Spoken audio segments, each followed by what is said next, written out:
So this is wild. The Trump administration just announced that if your city or state refuses to crack down on protesters or groups that boycott Israel, it could lose out on billions in FEMA disaster relief.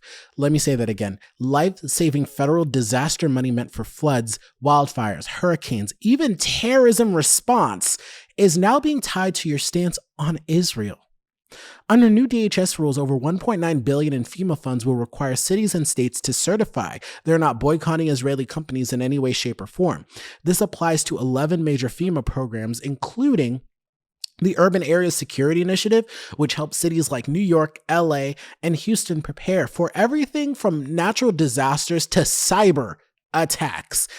And here is where this all gets way too dangerous. This isn't about public safety anymore.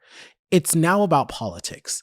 Because let's be honest, withholding disaster aid over foreign policy compliance, that's not governance, that's ideological control.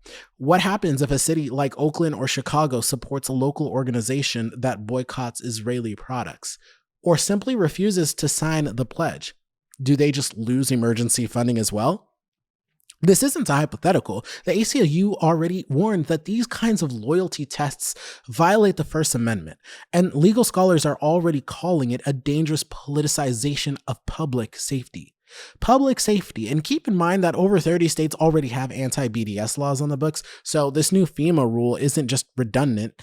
It's symbolic. It's a warning. Fall in line politically or your people will suffer. So let's call it what it is. The Trump administration is saying that disaster relief, which your tax dollars already paid for, will be handed out only if your government pledges support to a foreign country.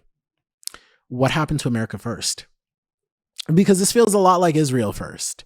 And the precedent that this is going to set is extremely chilling. If they can withhold emergency funds over Israel today, what stops them from doing it over your protest tomorrow or any other reason following this? It shouldn't matter where you stand politically. FEMA is supposed to be nonpartisan. It's supposed to save lives, not be used as a political weapons. Should Americans really be left to drown, burn, or suffer because their mayor wouldn't sign a loyalty pledge?